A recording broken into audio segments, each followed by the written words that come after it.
तो आप सभी को नमस्ते प्रणाम। मैं आपका अपना ठाकुर प्रखर सिंह और रात के 10 बज चुके हैं और कहानी का जो सिलसिला है बदस्तूर जारी है।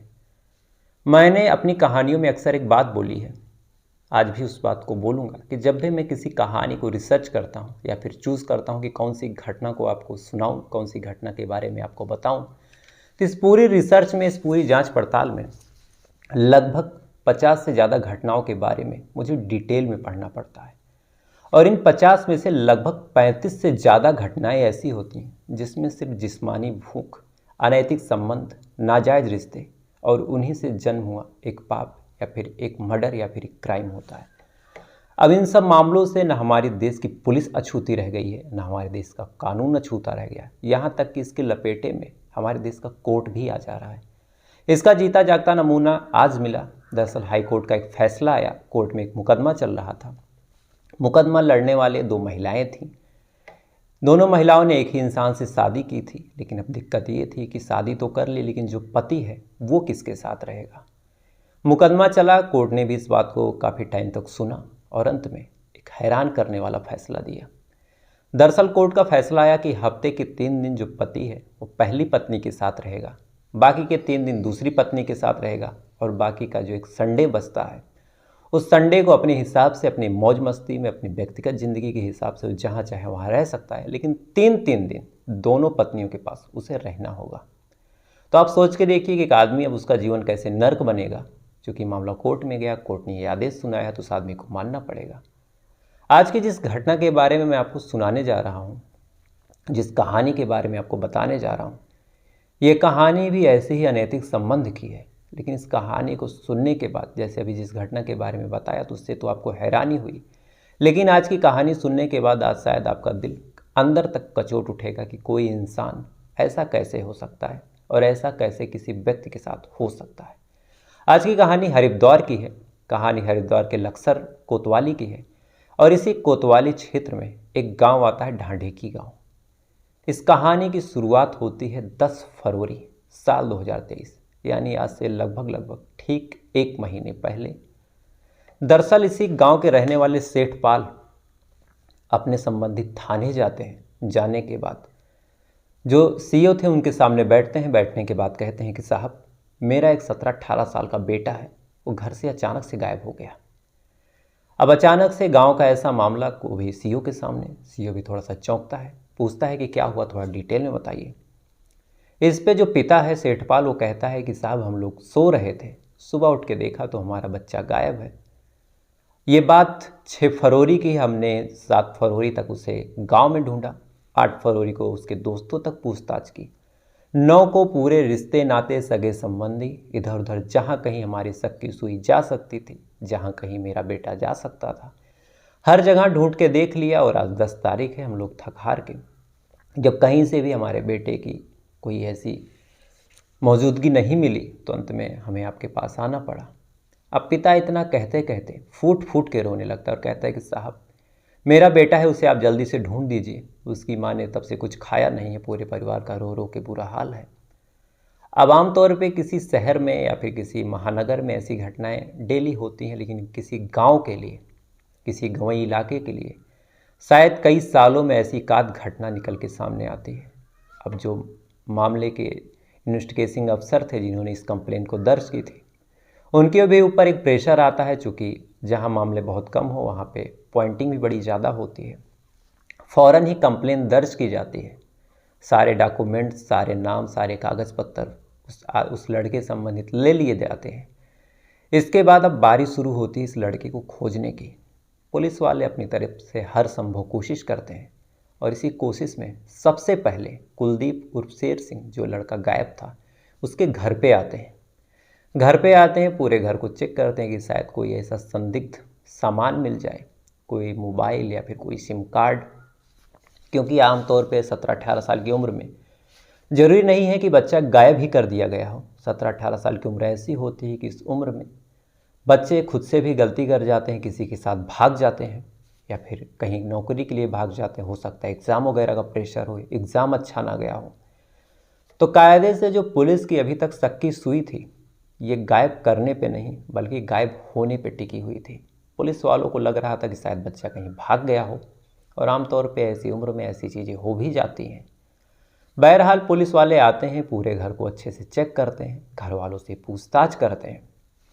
पूरे पूछताछ में, पूरी चेकिंग के दौरान कोई भी ऐसा सबूत या फिर कोई भी ऐसी चीज़ नहीं मिली जिससे ये पता चल सके कि ये बच्चा गायब हुआ है या फिर गायब किया गया है। 10 तारीख पूरा का पूरा बीत गया। 11 तारीख की सुबह हुई।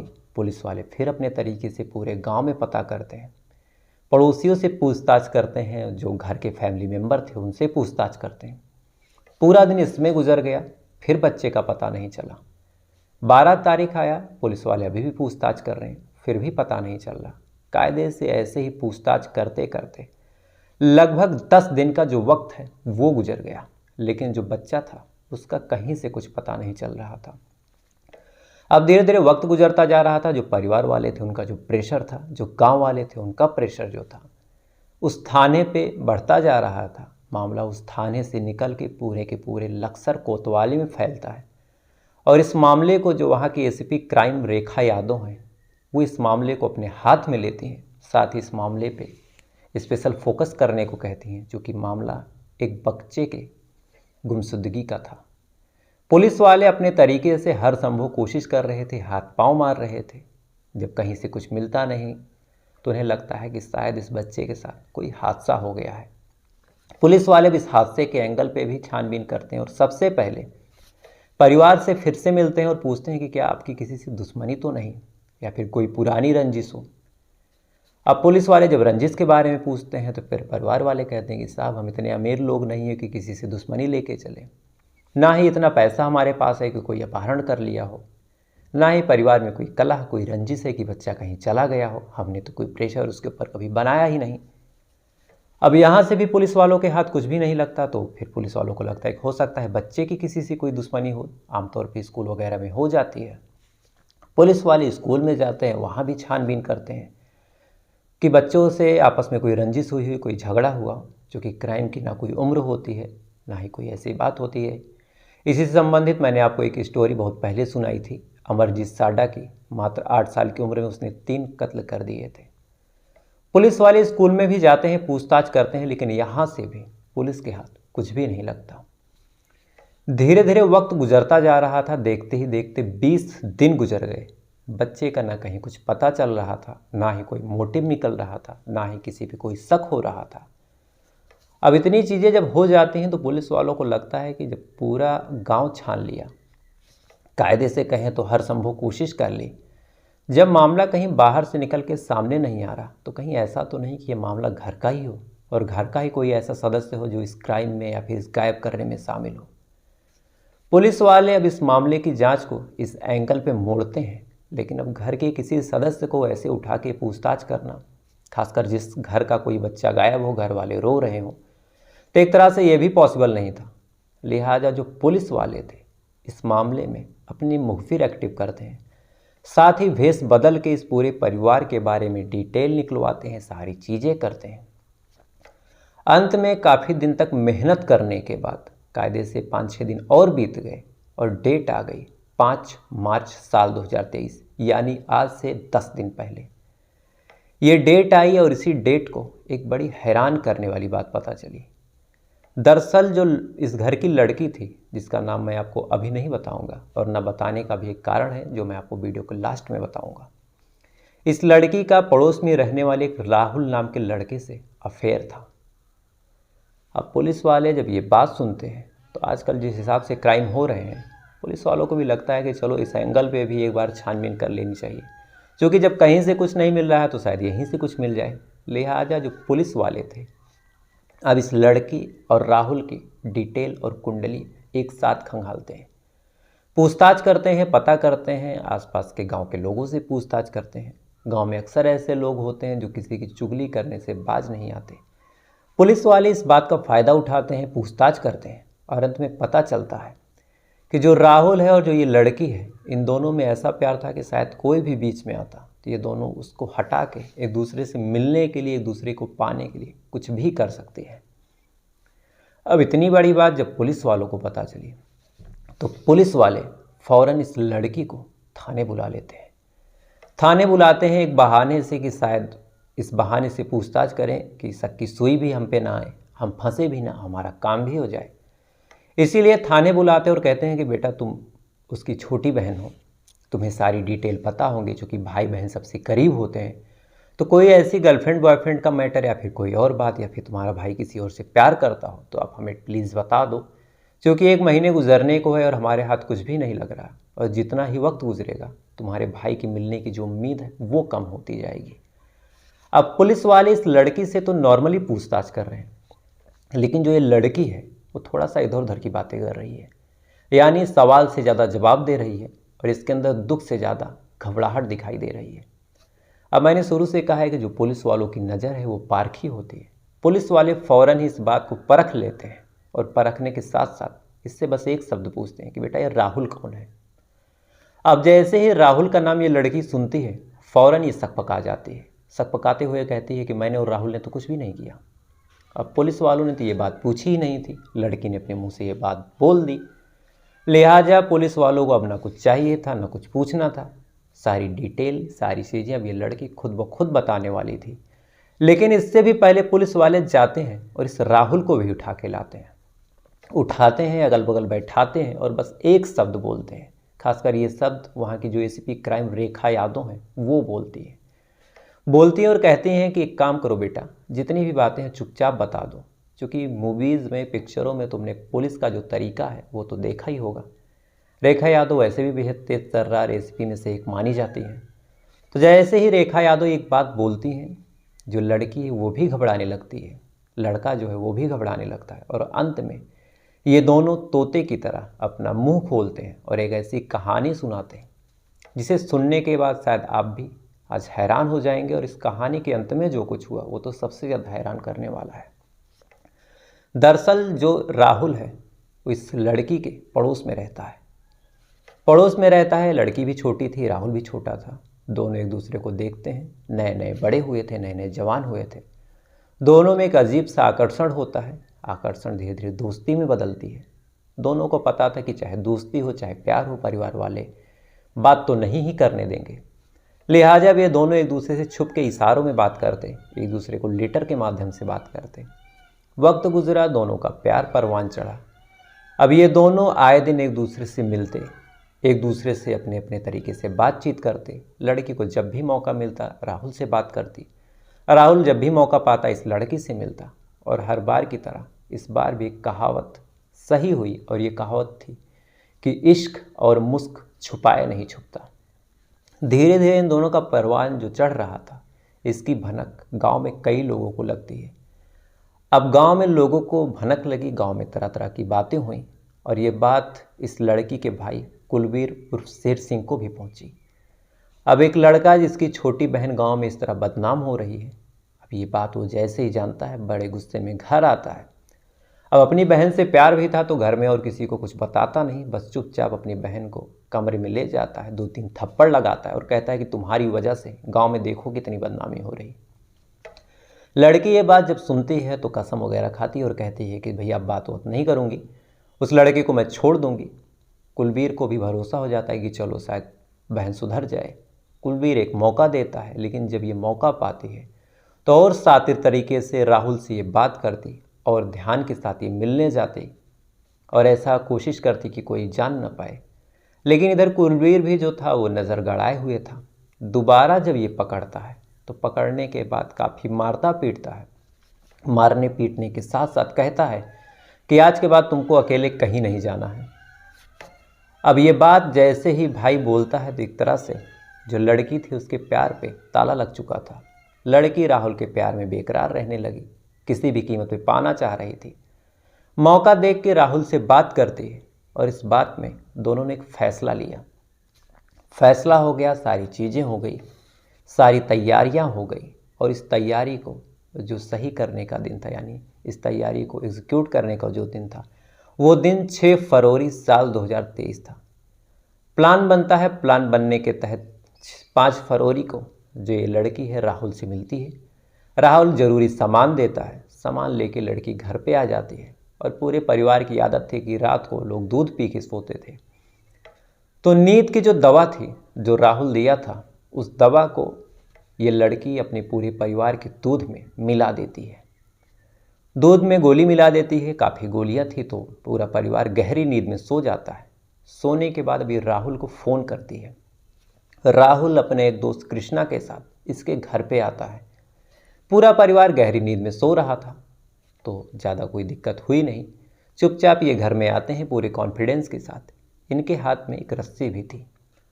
रस्सी लेके ये दोनों आते हैं, तीनों मिलके जो कुलवीर था उसके कमरे में जाते हैं। कमरे में जाते ही जो राहुल, कृष्णा और ये लड़की थी, तीनों उस कुलवीर के ऊपर सोते हुए टूट पड़ते हैं।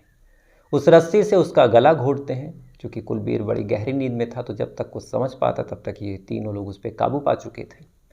इसके बाद उसका गला घोंट के उसकी हत्या करते हैं। लेकिन अब कत्ल हो चुका था और सबसे बड़ी दिक्कत है कि लाश को कहाँ ठिकाने लगाया जाए। घर में लाश मिलेगी तो भी पकड़े जाएंगे, क्योंकि आज नहीं तो कल कहीं ना कहीं से सबूत मिल ही जाएगा। यानी कुछ ऐसा करना है जिससे लाश मिले ही ना लाश मिलेगी ना मामला खुलेगा। अब ये दोनों इसी को सोचते हुए कुलवीर की लाश को गांव में लेके घूमते रहते हैं। घूमते घूमते जब इन्हें कहीं कुछ समझ नहीं आता तो लाश को लेके जो राहुल है उसे अपने घर पे जाता है। जाने के बाद रात में ही ये दोनों लोग गड्ढा खोदते हैं। गड्ढे में इस कुलवीर की लाश को दफन किया जाता है और सुबह सारे लोग ऐसे नाटक कर रहे थे जैसे कुछ हुआ ही नहीं। इधर सुबह जो कुलवीर के परिवार के बाकी लोग थे, चाहे पिता सेठपाल जी हों चाहे बाकी लोग हों, सो के उठते हैं और जो ये लड़की थी ये अभी भी सोने का नाटक करती है और सबसे लेट में उठती है ताकि परिवार को ये खुद पूछ सके कि भाई कहाँ है। अगले ही मिनट से ये एक्टिंग करने लगती है, भाई को खोजने लगती है, सारी चीज़ें करने लगती है। और देखते ही देखते ये जो मामला है 1 महीने बीत गया। अब पुलिस वाले जब ये कहानी सुन रहे थे तो फौरन पुलिस की एक टीम जो थी वो जाती है लाश को रिकवर करने। अब पुलिस की गाड़ी गांव में आती है, उस घर में जाती है। गांव वालों को कुछ समझ नहीं आ रहा। लाश को निकाला जाता है, गड्ढा खोदा जाता है। लाश को देखते ही जो कुलवीर के परिवार वाले थे उनका तो मानो कलेजा ही फट गया, क्योंकि लाश 1 महीने में पूरी तरह सड़ चुकी थी। अब उस सड़ी गली लाश को निकाला जाता है, पोस्टमार्टम के लिए भेजा जाता है। ये मैं बात कर रहा हूँ 12 मार्च यानी कल का दिन। 12 मार्च को इतनी सारी चीज़ें हुई और आज इस कहानी में एक अजब मोड़ आया और इस मोड़ को मैंने शुरू से रोक के रखा था कि आपको अंत में बताऊंगा। दरअसल वहाँ के जो कोतवाल अमरजीत सिंह हैं उनसे बातचीत के दौरान एक अजीब बात पता चली। दरअसल ये जो लड़की है ये लड़की अभी 18 साल की हुई नहीं है, इसी वजह से मैंने इस लड़की का नाम आपको बताया भी नहीं। ये लड़की दरअसल जब 18 साल की नहीं हुई है और इस लड़की का उस राहुल का आपस में फिजिकल रिलेशन यानी कि शारीरिक संबंध था, और 18 साल से कम की लड़की से अगर आप शारीरिक संबंध बनाते हैं तो कायदे से लड़की बालिग नहीं है तो एक सेक्सुअल ऑफेंस में आता है। लिहाजा राहुल और कृष्णा के ऊपर मर्डर, अपहरण, लाश को छुपाना, सबूत मिटाना यानी 302 और इन सारी धाराओं के अलावा the protection of child from sexual offence यानी पॉस्को एक्ट के तहत भी मुकदमा दर्ज कर लिया गया। लड़की को बाल सुधार गृह में भेज दिया गया। वहाँ पे जुवेनाइल कोर्ट में इसका मामला चलेगा। हो सकता है 1-2 साल में बरी हो जाए। लेकिन जो ये दोनों लड़के हैं इनकी ज़िंदगी यहाँ से भी गई वहाँ से भी गई, क्योंकि इन्हें लगता था कि अगर जेल भी जाएंगे तो साथ जाएंगे, सेम सज़ा होगी। लेकिन ये जो लड़की है कुछ ही सालों में बाहर आ जाएगी। हो सकता है अगर ये मर्डर में इसका हाथ नहीं प्रूफ हुआ, केवल प्लान में प्रूफ हुआ, तो नाबालिग इंसान प्लान भी नहीं बना सकता, तो शायद और कम सज़ा हो। लेकिन इन दोनों को कड़ी से कड़ी सज़ा होगी। ये तो रही पूरी कहानी। और इस कहानी को ख़त्म करूँ उससे पहले कल मैंने एक सवाल पूछा था। इस सवाल का सही जवाब दिया है अंकित ब्लॉग्स ने, तबरेज़ भाई ने और राजेश पजगोती जी ने, लोगन शान ने, विशाल जी ने। सवाल था कि हमारे देश के झंडे में, चाहे कोई भी देश हो, उसके झंडे में सारे कलर आपको मिल जाएंगे। लाल मिल जाएगा, केसरिया मिल जाएगा, हरा मिल जाएगा, सफ़ेद मिल जाएगा, यहाँ तक कि पीला भी मिल जाएगा। लेकिन एक कलर ऐसा है जो प्राचीन काल के किसी भी झंडे में नहीं मिलता, और वो कलर है बैगनी। तो ये सवाल था कि ऐसा क्यों होता है, बैगनी कलर किसी भी देश के झंडे में क्यों नहीं होता। तो कई लोगों ने कई तरह के जवाब दिए, लेकिन जो सबसे सटीक और सबसे सही जवाब है वो जवाब यही है कि जो बैगनी कलर है वो पहले एक विशेष किस्म के घोंघे यानी कि स्नेल से मिलता था। उस घोंघे को समुद्र से निकालना पड़ता था, निकालने के बाद उसे पीसना पड़ता था। पीसने के बाद लगभग 5000 घोंघों से 100-200 ग्राम बैगनी कलर मिलता था। तो ये कलर इतना ज़्यादा रेयर था, इतना ज़्यादा मुश्किल था कि शायद कई सौ साल पहले तक तो इस कलर को किसी ने देखा भी नहीं था, खासकर हमारे हिंदुस्तान में भी नहीं मिलता था। लिहाजा इतना रेयर कलर था तो इसको किसी झंडे में प्रयोग करना, कॉमन यूज़ में रखना बड़ा मुश्किल था। और इसमें एक फैक्ट ये भी था कि जो क्वीन एलिजाबेथ थी उन्होंने इसको रॉयल्टी के साथ जोड़ दिया था। लेकिन ये तो उनके देश की बात है, लेकिन किसी भी देश के झंडे में बैगनी कलर इसीलिए नहीं था। तो आप लोगों ने बड़ा सही जवाब दिया, तो आप सबको हार्दिक शुभकामनाएं। और आज का सवाल है कि जापानी लोग टेक्नोलॉजी, इन्वेंशन, इन सारी चीज़ों में, साइंस में इतने आगे होते हैं, लेकिन इसके बावजूद एक ऐसा नंबर है जिसको बड़ा अशुभ मानते हैं। खासकर घर के फ्लोर अगर उस नंबर पे आते हैं तो उस नंबर को नहीं जोड़ते, उसके अगले वाले नंबर को ले लेते हैं, और उस नंबर को वो लोग बोलना भी पसंद नहीं करते। तो ऐसा कौन सा नंबर है? अगर आपको पता हो तो कमेंट करके बताइएगा, नहीं तो कल का इंतज़ार कीजिएगा। कल मैं आपको बताऊंगा इसका जवाब क्या है। और अंकित ब्लॉग्स जी, तबरेज जी, राजेश बजगोती जी, लोगन सान जी, विशाल जी, आप लोगों ने बड़ा सही जवाब दिया, और जिन लोगों को नहीं पता था उनको मैंने बता दिया। तो फिलहाल ये थी पूरी कहानी, और इस कहानी के साथ साथ एक इंटरेस्टिंग फैक्ट भी आपको पता चला। तो कहानी और इंटरेस्टिंग फैक्ट अगर डेली आपको सुनना हो तो चैनल को सब्सक्राइब जरूर कर लीजिएगा, बेल आइकन को ऑन कर लीजिएगा, क्योंकि कई लोग सब्सक्राइब किए हैं लेकिन बेल आइकन नहीं ऑन किए हैं, तो 10 बजे उनको नोटिफिकेशन नहीं मिलता। तो फिलहाल ये थी पूरी कहानी। अब आपसे कल फिर मुलाकात हुई किसी दूसरी कहानी के साथ। तब तक अच्छे रहिएगा, खुश रहिएगा, अपना ख्याल रखिएगा, अपने देश का ख्याल रखिएगा। जय हिंद, वंदे मातरम।